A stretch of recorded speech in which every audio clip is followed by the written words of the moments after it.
Welcome to LARP Chats. I'm your host, Bill Norn, and today we have a special guest, Vincent, all the way from Reno. So how long have you been playing the game? Or when did you first start? Oh, when did I first start? Oh, Lord. See, we started back in high school. I want to say it was like my end of my sophomore year or the beginning of my junior year. So that was 2001? 2001 sounds about right. Yeah. I get a little fuzzy after the years pass. Yeah, getting old. Too old. So, when did you first hear about Amtgard? Do you remember? I believe we were, well, I guess some context would be, I used to hang out with Bale Norn here and some of the other OGs of Sylvan Fen, if anybody even knows what that wholly means. We hung out a bunch, and they kept suggesting that I go do this Amtgard thing in the park, like almost every day, actually. And then eventually, with a lot of coaxing from my parents, because I lived in the middle of nowhere and it's about 7.5 mile walk home. So, but eventually coaxed them into it and went down and hit some people with foam bats in a park. Do you remember the first day by chance that you came out? Ooh, boy. My first day. Well, it was typical Oregon day, gloomy, overcast, light drizzle. It involved, I remember being really nervous because Dad had to drop me off, and I think he saw what was going on and then promptly left, as he should. Went to the people that I recognized, bugged them, and I think they just went over the basic rules and stuff, and it was really awkward and really clumsy, and I felt kind of silly hitting people with foam bats, but I eventually took to it. Yeah? That was a long time ago. This is making me feel old. We are old. We're not old, but we're old. True, I still have some hair left. Yeah, a little bit. So, do you remember when you started getting excited to play Amtgard and it wasn't so awkward for you? Well, most of the excitement eventually came from the fact that it was like the only athletic activity that I did. I was told that I was a decent fighter for being fast and also left-handed, which was not really an advantage, but just nobody knew how to do anything about it. But That's still the case.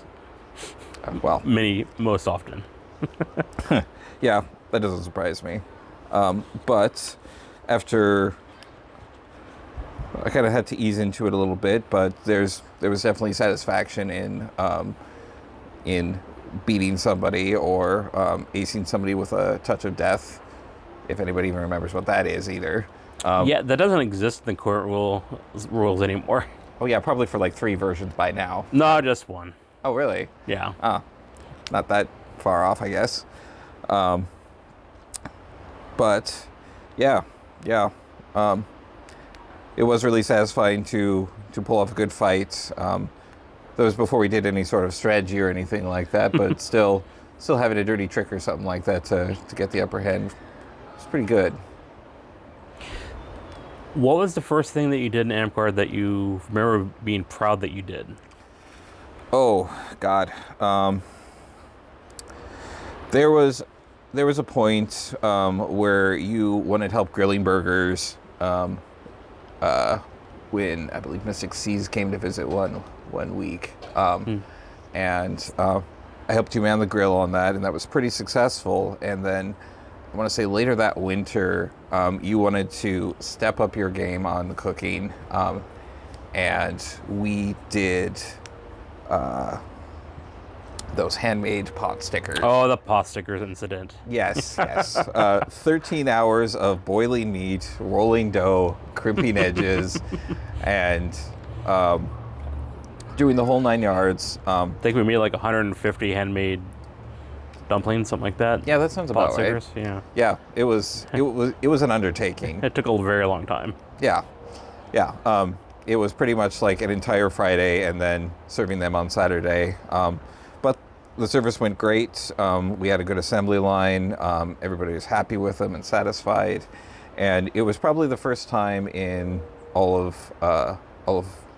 my service things that I felt like, I did something good and everybody was happy and satisfied. And there's a real deep joy in seeing somebody, not just somebody, I suppose, but a whole bunch of people just really happy with something that you put a lot of time and effort into. It's a really nice feeling. It is. A labor of love. There we go. Labor of love. Yeah. So what people probably don't know is that he's really into service, and he actually has 9 roses before he moved away from the area. So he has a long history of helping out. So what are some of your favorite memories for the services that you've done? Oh boy. Well, I suppose there is the pot stickers. The next runner-up would probably be the ham steaks. I believe that was for Rosewood and It was a Beacon Rock. Rosewood. Beacon Rock, yeah. Yeah. We belted out these big, thick honey. Was it like honey and rosemary? Might have been honey and... There is a spice rub, but I don't remember what it was.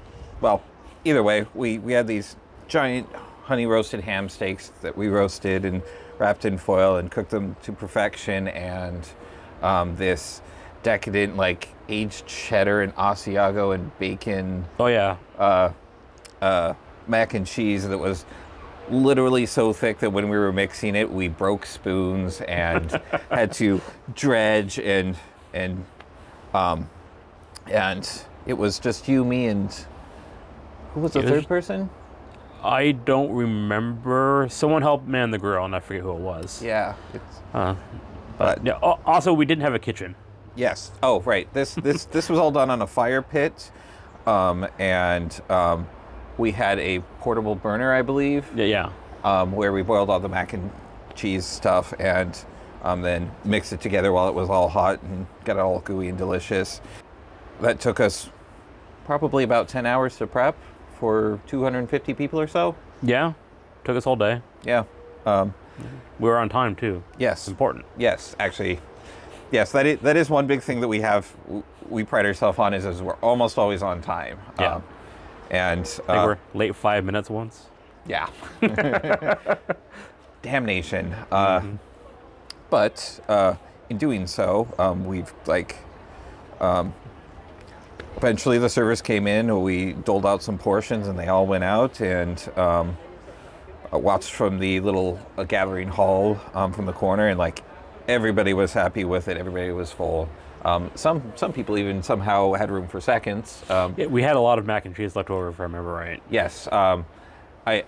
When I came home from that, you were going to throw out a full tray of mac and cheese, and I took it home with me. And I remember sitting in the back seat of your car, packed in with all of the cooking supplies, with this hot plate of mac and cheese in my lap, and falling asleep in the back and nearly falling into it. But it was great leftovers when we got home, and probably took a few years off my family's life. Oh, I'm sure. That was very decadent stuff. It was. And I guess from there, the next best thing would probably be another Rosewood. It was up in Washington at that Swiss thing. Yeah, at the Swiss Center. Something Lake. Yeah. Lost Lake. I don't remember. It was a Rosewood. It was around 2015, I think. Yeah, 15 or 16 or something. Somebody who pays attention to that stuff might remember better than me. But we came there. At the time, Josh was running a small side grill and doing up meal plans for people, where he had these little yakisoba bowls that we'd do, and people would prepay, and we'd, make their meals and come feed them so that you didn't have to worry about food. That one was particularly memorable in the service end, because not only were we able to serve people on the off meals, but the gas line broke on the little mini grill and burst into a column of flame that nearly reached the roof of the overhang it was under, and I got to use a fire extinguisher for the first time. Lot of fun. And then I would say about an hour later, after I caught my pulse, we had to do the risotto and breaded chicken prep. Yep. Risotto, for those that don't know, is a very delicate dish to make. You have to have it cooked just right and keep it moving constantly. Otherwise, it will either turn to mush or get chewy. And you have to have the perfect balance to keep that nice creamy texture. On top of that, we also had, was it another 250 chicken breasts or something like that? I think it was more on the almost 300.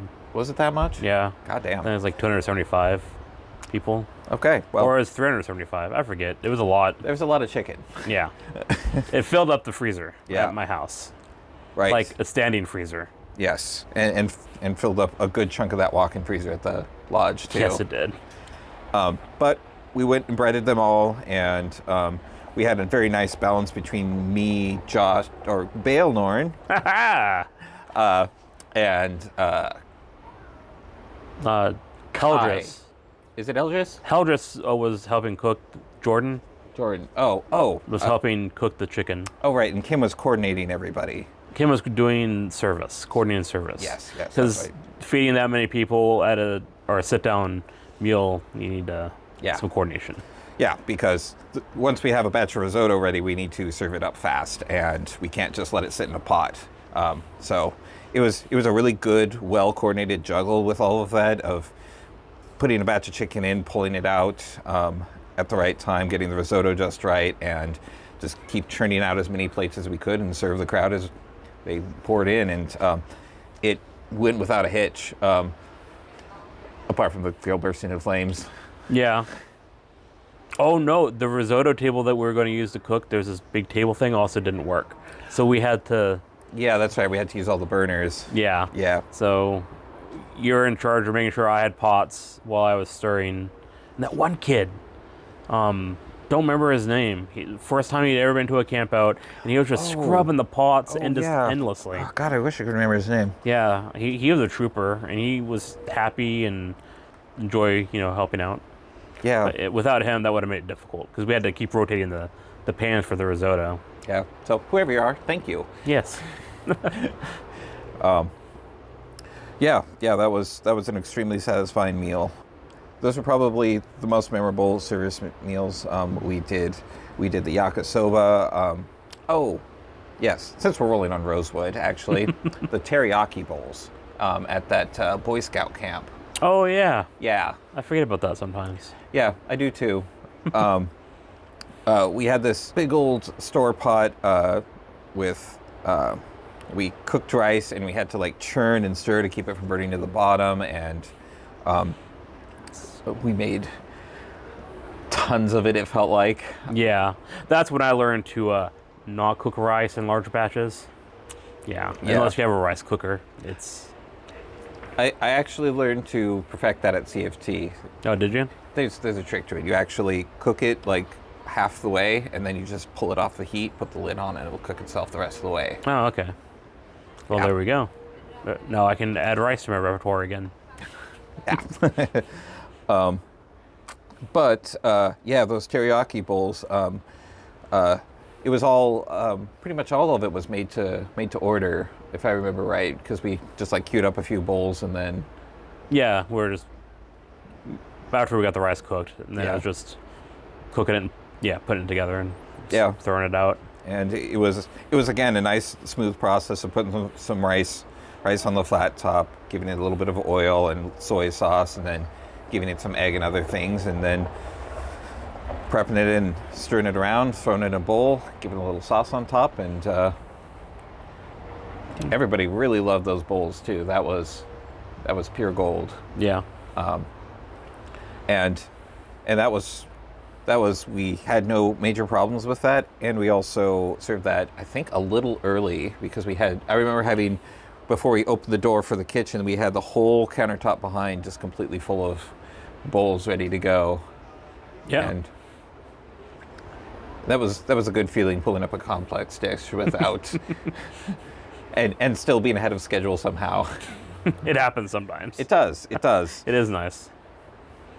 So we've already talked about some of your camp out memories because, well, we did a lot of cooking at camp outs.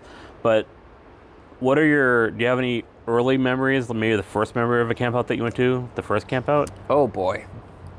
I'm sorry to do this to you, Josh. Oh no. My first camp out was my very first pack war.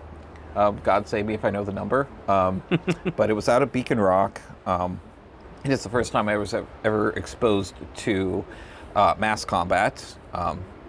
I believe the theme was young versus old. So, 120 to 50.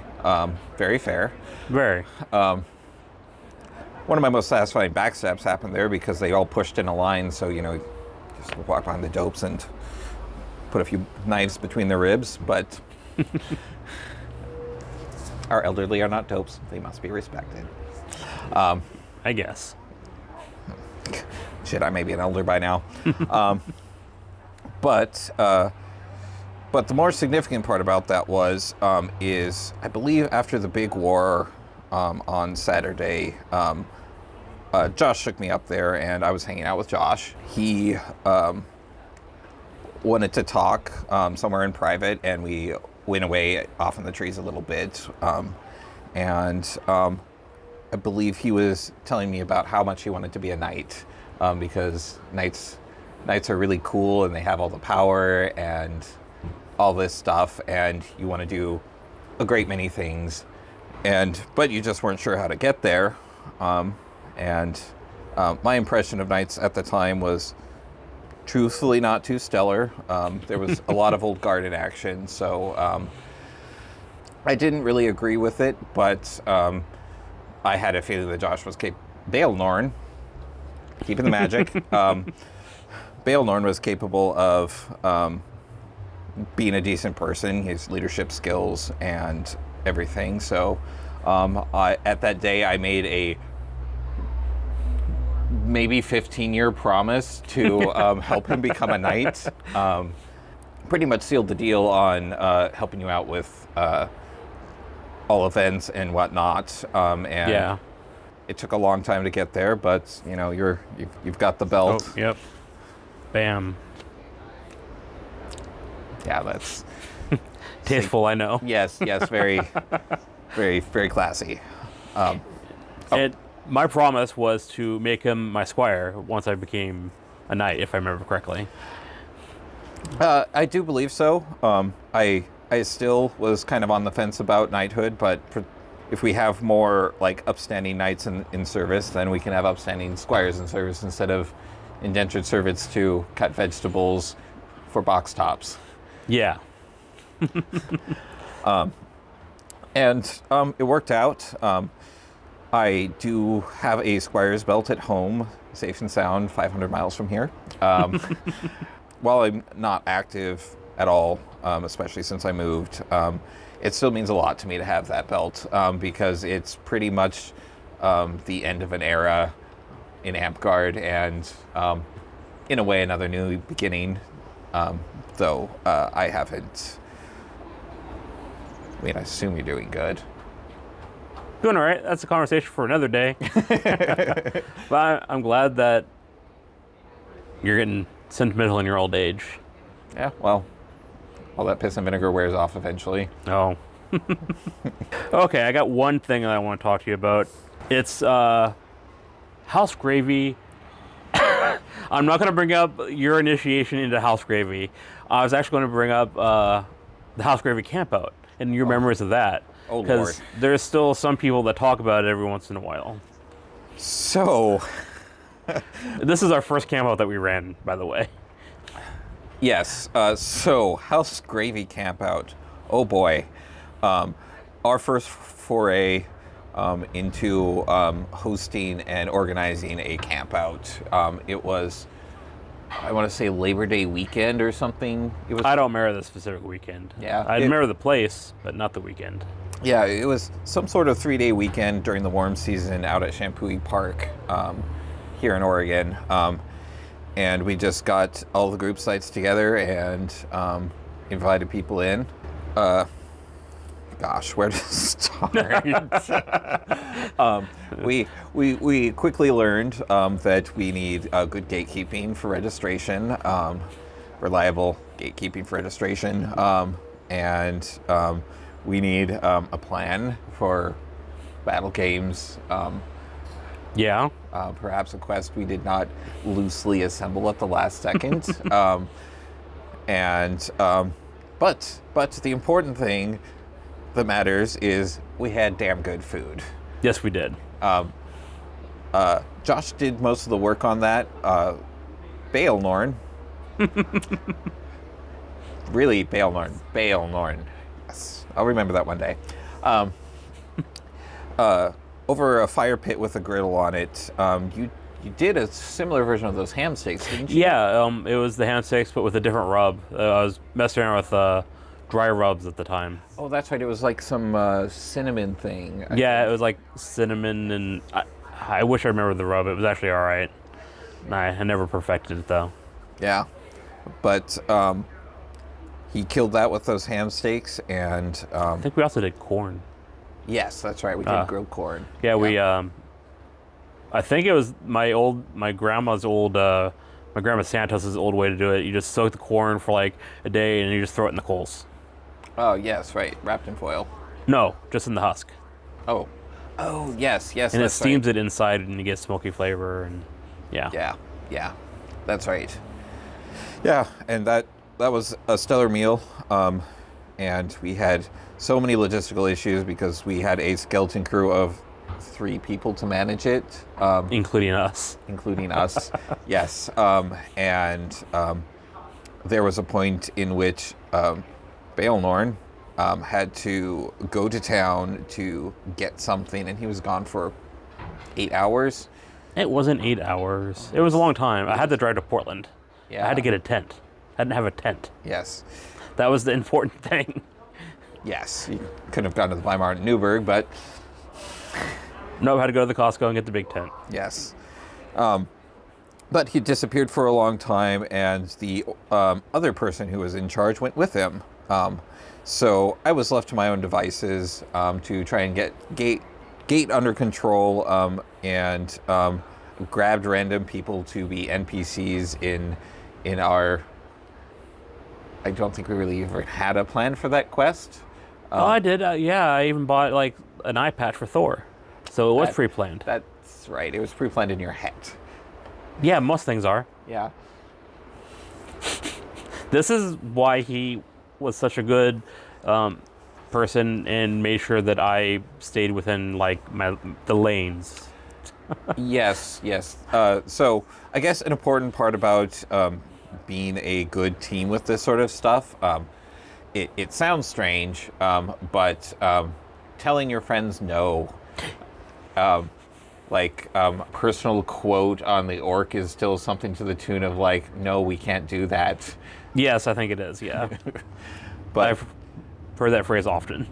But a lot of people expect these grand events and these grand meals, but you need scope and relation to your budget. And it's really good to have a good creative mind, and as well as somebody who is good at reining you in and doing numbers and making sure that everything works so that you can have a good event and not overstrain yourself or bankrupt your kingdom or, Yeah. I guess we just kind of did good with that from the get-go. But I don't have any manners, so saying no to somebody really didn't seem that hard. Yeah, it worked out pretty well, I think. It did. It's been a very long time since we did an event together, but it was always really good to, like, we synergized very well. I think so. When you tell me your plans. When I tell you the plans, yes. I got better at that, thanks to you. That's good. That's good.